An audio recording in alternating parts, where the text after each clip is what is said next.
नमस्कार, स्वागत है आपका इंडिया डेली पर। मैं हूं आपके साथ पलक सहगल। न्यूज बुलेटिन की शुरुआत करेंगे नेपाल से आ रही बड़ी खबर के साथ।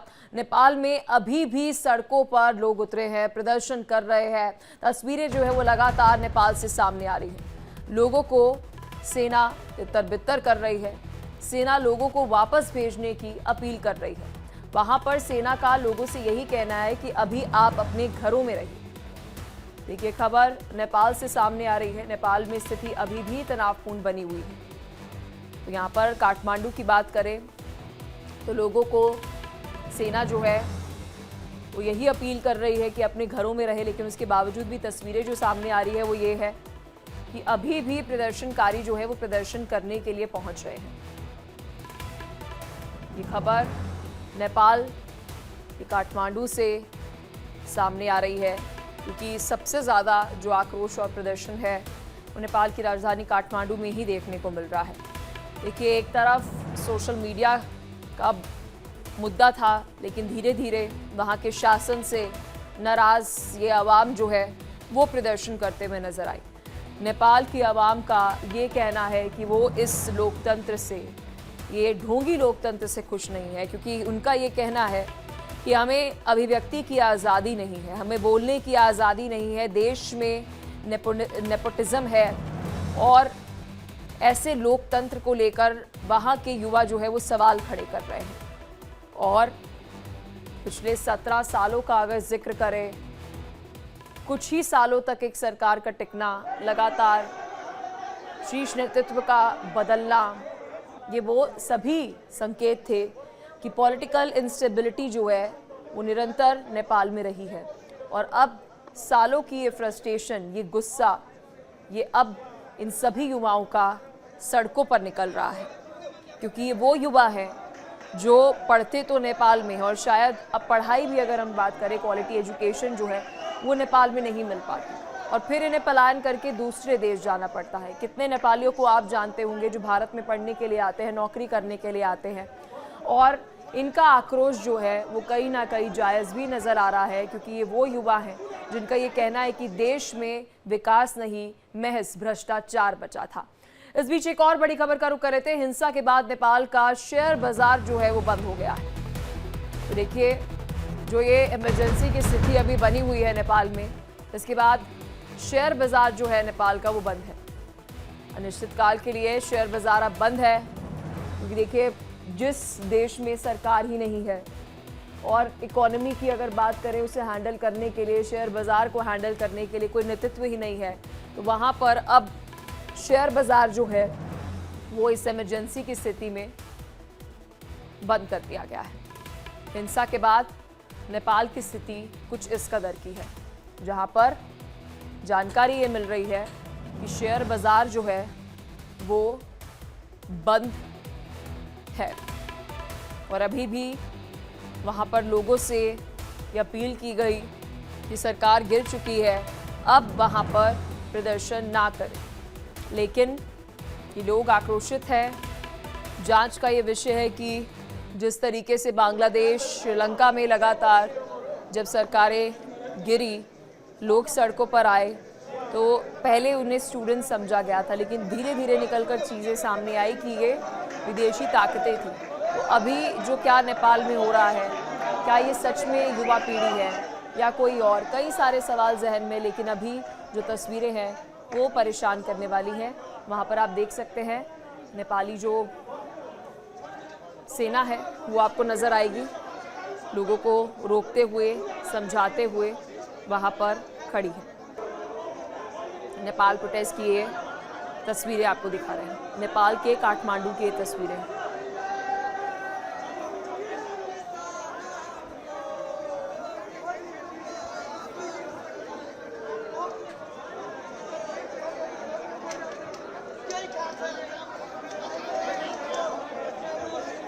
तो नेपाल की ये तस्वीरें इस वक्त आपके स्क्रीन पर, जहाँ पर आप देख सकते हैं सेना समझाने की कोशिश कर रही है, बताने की कोशिश कर रही है कि देखिए, अभी अपने घरों में रहिए, क्योंकि पहले जो मुख्य मांग थी वो सोशल मीडिया बैन को लेकर थी। फिर अगले दिन देखा प्रदर्शन जारी था, अब किस बात को लेकर प्रदर्शन, जब सरकार जो है वो गिर चुकी है। वहीं नेपाल में शांति वार्ता की कोशिश जो है वो तेज हो चुकी है। प्रदर्शनकारियों से सेना ने शांति की अपील की है। तो देखिए, अब पीस टॉक्स की बात जो है वो निकलकर सामने आ रही है। जो वहां के इन युवाओं को आप देख रहे हैं, प्रदर्शनकारियों को आप देख रहे हैं, इनसे सेना ये अपील कर रही है कि आप शांत हो जाइए। इस खबर पर विस्तार से जानकारी और पूरे विश्लेषण के साथ मेरे सहयोगी शिवम दत्त मेहता हमारे साथ जुड़ चुके हैं। शिवम, देखिए, फर्स्ट डे की बात करें तब सोशल मीडिया बैन को लेकर आक्रोश था। विद इन 24 आवर्स में हमने देखा कि वो बैन हटा दिया गया। उसके बाद भी प्रदर्शन देखने को मिला। मांग ये थी कि जो पीएम है वो इस्तीफा दे, वो भी मांग कबूल हो गई। अब अगर हम बात करें थर्ड डे, क्या मांग है? मतलब ये आक्रोश किस बात को लेकर है? क्या चाहती है वहां की आवाम, ये प्रदर्शनकारी क्या चाहते हैं? बिल्कुल, देखिए, प्रोटेस्ट जो है वो कंटिन्यूएशन में ही आप इसको समझ सकते हैं। जेन जी जो है वो अभी मौजूद जो भ्रष्टाचार, क्योंकि हमें ये समझना होगा ये मुद्दा केवल अगर हम सोचें कि सोशल मीडिया साइट्स पर बैन लगाने को था तो ये बात यहाँ पर ख़त्म नहीं होती है। बैन लगाया गया, उसको वो एक ट्रिगर पॉइंट था, एक मेजर ट्रिगर पॉइंट था, ये आप समझ सकते हैं, लेकिन केवल ये वहीं तक खत्म हो जाना था, ये बिल्कुल यहाँ पर नहीं है। अब ये है कि अगला वहाँ पर कौन जो है नेतृत्व संभालेगा, इसको लेकर है। अब आप ये समझ लीजिए ये एकदम तख्ता पलट की ओर है कि अब वहाँ पर देखिए कोई सरकार को एग्जैक्टली कोई मानने वाला है नहीं। या तो आप सेना के हवाले पूरे देश को छोड़ेंगे या फिर आप किसी और के हवाले छोड़ेंगे। तो ये यहाँ पर ये कवायद चल रही है। इसको लेकर अब लोग जो हैं, लोग में खासकर जेनजी जो है वो ये आंदोलन अपने लिए कर रहा है कि अब देश का भविष्य कैसे सुधरेगा, वहाँ रोजगार का मुद्दा कैसे सुधरेगा और कैसे देश में शांति स्थापित होगी, लेकिन एक अच्छी शांति जहाँ पर लोगों की उन्नति हो रही है। तो उसको लेकर यहाँ पर पूरा का पूरा विरोध प्रदर्शन है। आपने देखा कैसे वहाँ से पीएम छोड़ के भागते हैं, राष्ट्रपति इस्तीफा देते हैं। ये हालात किसी के लिए भी ठीक नहीं है। एक्स पीएम पर हमला होना, उनकी वाइफ पर हमला होना, ये तमाम चीज़ें हमने देखी। तो अनरेस्ट ये बहुत कोई छोटा अनरेस्ट नहीं है। इसको आप ये समझें कि केवल यहाँ बैन को हटाने के लिए तक था, बैन हटा भी दिया गया, लेकिन उससे वो खुश हो जाएंगे, वो बात वहां पर नहीं। उनके और भी क्या शिवम, ये अभी भी एक कॉन्स्पिरेसी है, क्या कोई थ्योरी है? और ये क्या पूरी रिसर्च स्टडी होनी चाहिए कि क्या कारण रहे हैं श्रीलंका के फॉल के, क्या कारण रहे हैं बांग्लादेश के फॉल के, क्या कारण रहे हैं पाकिस्तान के फॉल के, क्या कारण रहा है नेपाल के फॉल के? यहाँ पर कॉमन फैक्टर तो एक ही डेड डिप्लोमेसी का सामने आ रहा है। मतलब क्या कारण है कि ये सभी देश जो है धीरे धीरे धीरे जो है वो तबाही की ओर जो है वो चलेगा? बहुत बढ़िया क्वेश्चन है आपने जो पूछा, बहुत ज़रूरी था ये सवाल को उठाना, क्योंकि आपने देखा कि बांग्लादेश में क्या हुआ। बांग्लादेश में जो हुआ और फिर शेख हसीना का वहाँ से जाना, वो केवल ये नहीं है कि वहाँ पर लोगों को बदलाव चाहिए था या फिर उनको आज़ादी चाहिए थी, वो तमाम चीज़ें ये कहने को हैं, ये सब ड्रामेबाजियाँ हैं। यहाँ पर अमेरिका का नाम ज़रूर आता है, सेंट मार्टिन आइलैंड का नाम ज़रूर आता है। उसको लेकर कहा जाता है कि भाई वो स्वीकार उनको नहीं था, एक बड़ा ज़मीन का टुकड़ा देना या फिर एक बड़ा इलाका देना, उसके चलते वहाँ पर उनकी सरकार जो है वो कहता चली गई, आप समझ लीजिए। श्रीलंका का भी बिल्कुल आप ऐसे ही समझिए कि डिप्लोमेसी। लेकिन श्रीलंका में दो चीज़ें हुई थी। अचानक वो लोग ग्रीन एग्रीकल्चरल के लिए, यानी आप समझ लीजिए ऑर्गेनिक फार्मिंग की ओर भी आ गए थे, और वो अचानक से फिर वहाँ पर बर्बादी वहाँ पर आई थी। तो वो थोड़ा सा फ्लैशबैक में अगर हम जाएंगे तो वहाँ पर मल्टीपल फैक्टर्स इन्वॉल्व थे। लेकिन हाँ, आप ये देखें जितने भी ये प्लेयर्स हैं, ये एंटी इंडिया जब तक बनने का प्रयास करा तो इनका बेड़ा गर्क हुआ, इनकी बर्बादी हुई। अब बांग्लादेश में जब तक शेख हसीना थी, प्रो इंडिया था, ये सब कुछ ठीक रहा। लेकिन जब फॉरेन इंटरफेरेंस की खबरें जब आती हैं, हालांकि सब कुछ कॉन्स्पिरेसी थ्योरी की ओर चला जाता है तो लोग इसको नकारने का प्रयास करेंगे। लेकिन आप समझेंगे कि पाकिस्तान को अच्छा नहीं लगेगा कि भारत के पड़ोस में शांति हो और उसके पास दो रिश्ते जो अच्छे हों, चाहे बांग्लादेश हो। अमेरिका को भी उतना अच्छा नहीं लगेगा अगर आप डिप्लोमेसी के लिहाज से और उनकी आर्मी प्रेजेंस, मिलिट्री बेसेस, उनके प्रेजेंस से देखा जाए। चीन को अच्छा नहीं लगेगा कि शांति हो। अब ये एंगल यहाँ पर भी आ रहा है। और पाकिस्तान में कौन सा, जो आप देखें, इमरान खान एक अच्छे लीडर के रूप में माने जाते थे, वो कहाँ बचे? वो जेल में है, वहां पर अनरेस्ट है। अब मुद्दे आप कुछ भी बना दें, आप कह दें कि नहीं ये रीजन है, वो रीजन है, लेकिन फॉरेन प्लेयर्स तो यहाँ पर शिवम, अगर हम इसमें एक कॉमन फैक्टर तो हमने डेड डिप्लोमेसी का देखा इन सभी, अगर हम कंट्रीज की बात करें जो कॉमन फैक्टर था, एक और अगर हम बात करें कि क्या यहाँ पर कोई फॉरेन एलिमेंट्स हैं जो इम्पोर्टेड सरकार चलाना चाहते हैं, या फिर यहाँ पर हम एक बात बोले कि भाई यहाँ पर कुछ और जो है कॉन्स्पिरेसी चल रही है? इस पर एक पूरा एनालिसिस हम आपसे शिवम लेंगे, लेकिन एक बारी ये 25 तस्वीरें जो सामने आई वो दर्शकों को दिखा देते हैं। ये देखिए, आपको हर एक तस्वीर में तबाही ही नजर आएगी, विद्रोह नजर आएगा, आक्रोश नजर आएगा, आगजनी नजर आएगी। और यहाँ पर जो अस्थिर सरकार लगातार हम देख रहे थे पिछले 17 सालों में नेपाल में थी, वहाँ के लोगों का, वहाँ की आवाम का कहना था कि ये कर्ज है हम पर कि लगातार ये जो एक सरकार बनती है या कोई एक अधिकारी होता है, कोई ब्यूरोक्रेट होता है, कोई नेता होता है, तो वो फेवरेटिज्म करता है, नेपोटिज्म करता है, करप्शन करता है। तो देखिए, किसी भी अगर सिस्टम में फेलियर होता है तो ये अलग अलग फैक्टर्स होते हैं जो सिस्टम को एक दिन ले डूबते हैं, यानी कि उस सिस्टम पर ही वहाँ की आवाम, वहाँ के सिविलियंस जो है वो टूट पड़ते हैं, क्योंकि रिसोर्सेज में उन्हें कुछ नहीं मिल रहा। उस देश के रिसोर्सेज की बात करें, देश के रिसोर्सेज के साथ साथ वहाँ की अगर हम बात करें जो पॉलिसी मेकिंग है, वहाँ की एम्प्लॉयमेंट है, वहाँ की जॉब्स है, वहाँ के जितने भी रेवेन्यूज़ है, वो सही तरीके से इक्विटेबल रिसोर्सेज का जो हम देखते हैं डिस्ट्रीब्यूशन नहीं होता। किसी भी इकोनॉमी और किसी भी पॉलिटिकल स्टेबिलिटी के पीछे सबसे बड़े फैक्टर्स होते हैं, और यही कारण जो है इन तबाही की तस्वीरों के पीछे। आप सोचिए कि वहाँ पर संसद से लेकर सड़कों, मंत्रियों के घरों में आग लग जाना, ये एक गंभीर स्थिति जो है वो नेपाल में बनी हुई है। लेकिन शिवम लगातार हमारे साथ बने हुए हैं। शिवम, देखिए, सड़कों पर आगजनी होना ठीक है, आक्रोश जो है वो जताता है, लेकिन एक अगर हम बात कहें, मंत्रियों के रेजिडेंशियल इंफॉर्मेशन सिविलियंस के पास कैसे आए? वहां पर पेट्रोल पंप्स पे इनका जाना कि यहां से हमें पेट्रोल मिलेगा, डीजल मिलेगा जिससे हम आग जला सकते हैं। पुलिस स्टेशन तक बताया गया कि वहां पर भी इस तरीके से चीजें जो है चुराने की कोशिश की गई कि ये भी हथियार हमें यहाँ से मिलेंगे जिस तरीके से हम वहां पर हिंसा कर सकते हैं। ये किसी सिविलियन के बस की बात नहीं लगती है। ये बहुत, हम कह सकते हैं, पैटर्न जो है वो देखने को मिला कि बहुत प्लान्ड वे से ये किया गया। बिल्कुल पलक, ये सब कुछ फिर उसी ओर चला जाएगा जिसको कॉन्स्पिरेसी थ्योरी कहते हैं कि भाई नेपाल में इस वक्त क्या हो रहा है। अब उसको डायरेक्टली हम यहाँ पर जब तक कोई पुख्ता सबूत नहीं आते तो, लेकिन मैंने फिर भी ये कहा बार बार, आपको ये समझना होगा केपी ओली एंटी इंडिया स्टांस, और फिर इतिहास को आप चाहे यहाँ पर सनातन वाला एंगल भी जोड़ना पड़ेगा।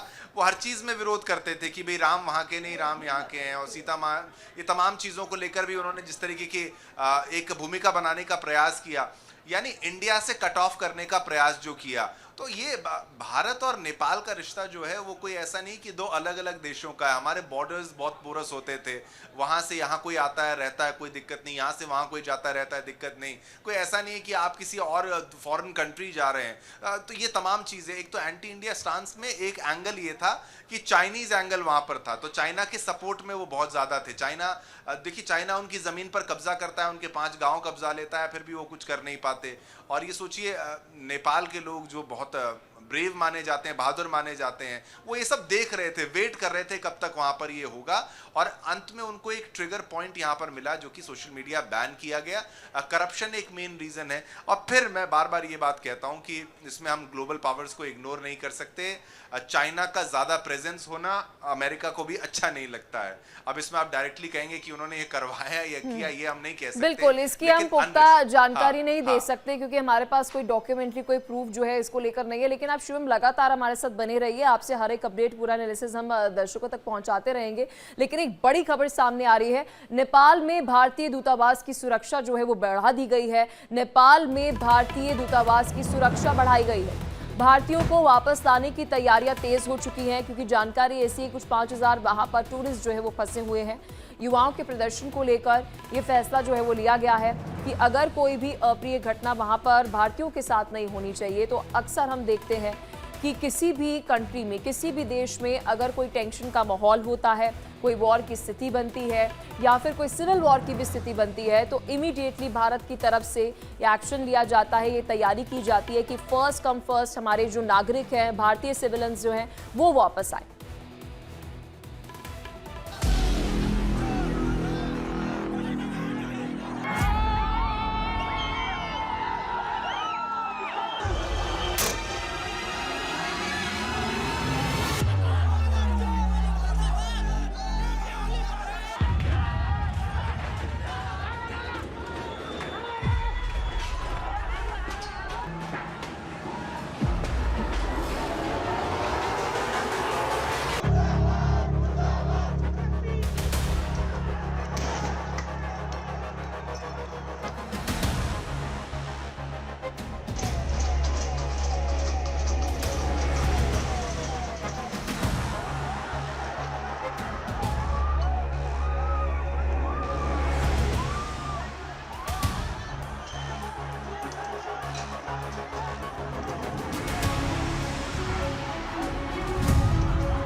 पलट की ये 3 तस्वीरें हमारे पड़ोसी देशों की हैं, जहां लोकतंत्र की नींव इतनी कमजोर थी कि विद्रोह का सामना कर न सकी। श्रीलंका के बाद बांग्लादेश, फिर नेपाल में जो सड़कों पर रक्तपात हो रहा है वो किसी भयानक सपने जैसा है। एक एक कर सरकारें गिर रही हैं या फिर जनता की बगावत के आगे सरकारों ने घुटने टेक दिए हैं।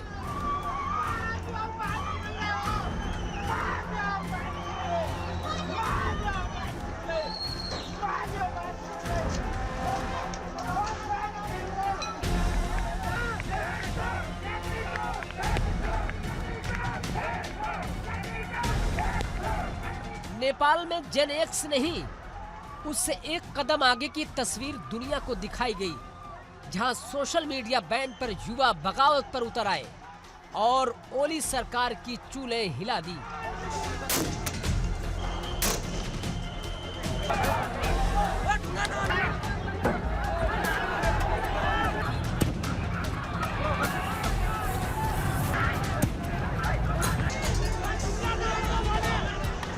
काठमांडू में जनरेशन जेड के प्रदर्शनकारियों ने गृह मंत्री के घर को आग के हवाले कर दिया।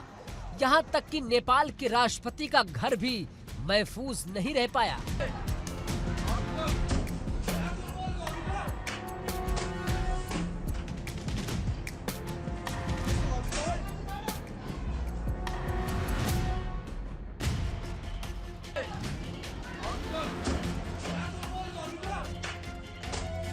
नेपाल की हिंसा में पूर्व पीएम पुष्प कमल और शेर बहादुर देवबा का घर भी धू धू कर जल उठा।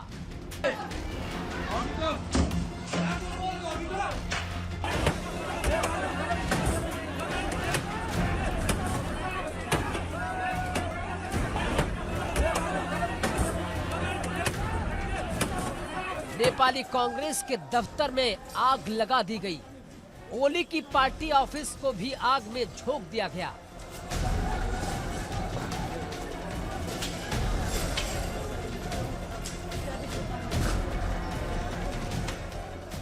ये देश हमारा है, ये जिंजी लोग का देश है। ये नेता लोग सब भाग गया। ये नेता लोग काम चोर है, भ्रष्टाचारी है और ये देश के लिए ये जिंजी ने 2 दिन में सब कुछ कर दिया। और अब हम लोग का प्रधानमंत्री होना चाहिए और अब हम ये पार्टी का नेता नहीं मानते हैं। हमारा जिंदगी से प्रधानमंत्री हमें चाहिए। अब स्टूडेंट को ऐसे तरीके से मारेंगे तो कौन सा देश चलेगा? ये सब बहुत क्रूरल देश जैसा हो गया, क्रूरल शासन हो गया है। ये तो ओली का शासन ऐसा नहीं चलता है, कोई देश में ऐसा नहीं चलता है। ये एशिया में ऐसा कम्युनिस्ट शासन आता है, इतना छोटे देश में तो कैसे चलेगा? ये कभी भी ऐसा नहीं चल रहा है। हम लोग का डेमोक्रेसी लाया, इतने आदमी मर के डेमोक्रेसी लाया। ये ऐसा डेमोक्रेसी किसको चाहिए? किसी को डेमोक्रेसी ऐसा नहीं चाहिए। कल नेपाल पुलिस ने जितना ज्यादा किया ना, कल कमती में 19 लोगों को, स्टूडेंट को नेपाल पुलिस ने गोली मारा, चुन के गोली मारा। उसने गोली मारने का एक तरीका होता है ना, गोले मार के उसे घायल कर देने का, पर वैसा नहीं किया उसने सीधा यहाँ पर मारा है, डायरेक्ट वो मर गया है।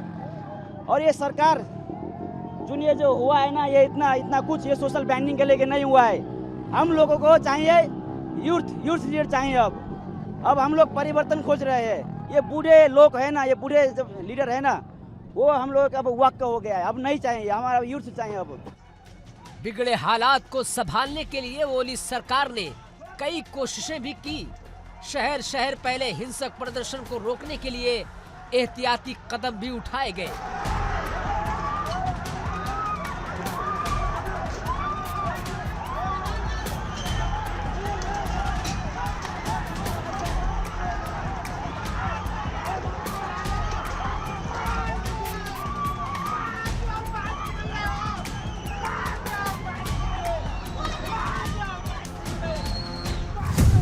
नेपाल में कोई एक जगह नहीं, कई जगहों पर कर्फ्यू लगाया गया है, जैसे काठमांडू, झापा, पोखरा, बुटवल, चितवन, ललितपुर, नेपालगंज, विराटनगर जैसे बड़े शहरों में प्रशासन ने कर्फ्यू लगा दिया और बड़ी तादाद में पुलिस वालों की तैनाती हो गई, जबकि काठमांडू में सेना को तैनात किया गया।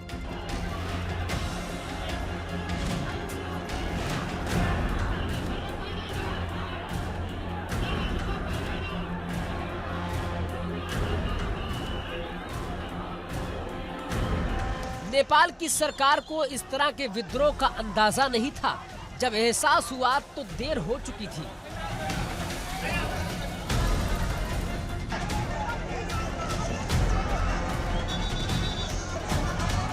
आनन फानन में सोशल मीडिया से बैन हटाया गया। ऐसा लगा कि इससे आंदोलन कमजोर पड़ जाएगा, लेकिन हुआ इसका उलट। प्रदर्शनकारी केपी शर्मा ओली के इस्तीफे पर अड़ गए और आखिरकार केपी ओली को पीएम पद से इस्तीफा देना ही पड़ा।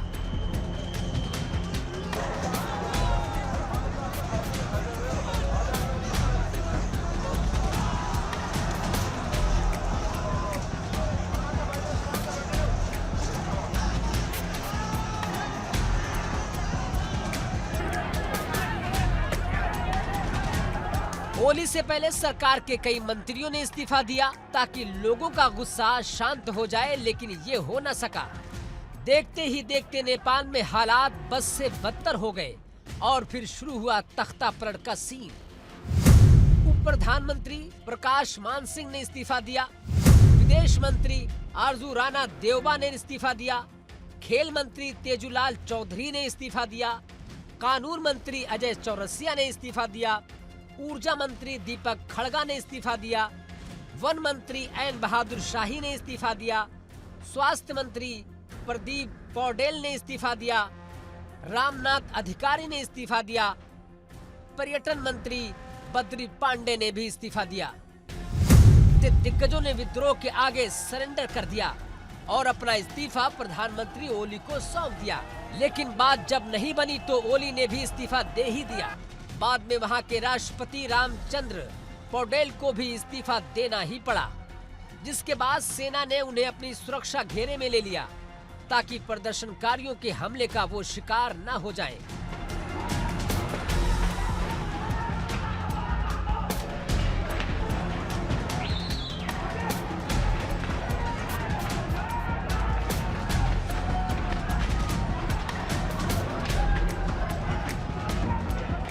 मेरे विचार से ये बहुत ही अचानक हुआ है। मेरे विचार से किसी को इसके बारे में उम्मीद नहीं थी और भारत को नहीं, नेपाल में भी किसी को इसके बारे में नहीं मालूम था। जो इतना ज़्यादा जो जेनजी है जो प्रोटेस्ट करने के लिए आ रहे हैं, अब प्रोटेस्ट तो होते रहते हैं और प्रोटेस्ट हमने देखा है जो चाहे नेपाल में हो या और देशों में हो, होते रहते हैं क्योंकि कुछ मुश्किलें होती हैं, कुछ दिक्कतें होती हैं। परंतु ऐसा प्रतीत होता है जो ये 26 सोशल मीडिया ऐप्स को जो बैन किया है वो एक बिल्कुल जिसे कहा जाए एक ट्रिगर के तरीके से उसने काम किया है, जिसे कहा जाता है last straw on the camel's back. जो इतनी ज़्यादा मुश्किलें और इतना ज़्यादा भार सब लोगों की पीठ पर आ गया था उनके लिए, चाहे वो करप्शन का मुद्दा हो, चाहे वो अनएम्प्लॉयमेंट का मुद्दा हो, इन्फ्लेशन का मुद्दा हो। जो युवा वर्ग की पीढ़ी है उनको अपने सामने कोई भविष्य नहीं दिखाई दे रहा था।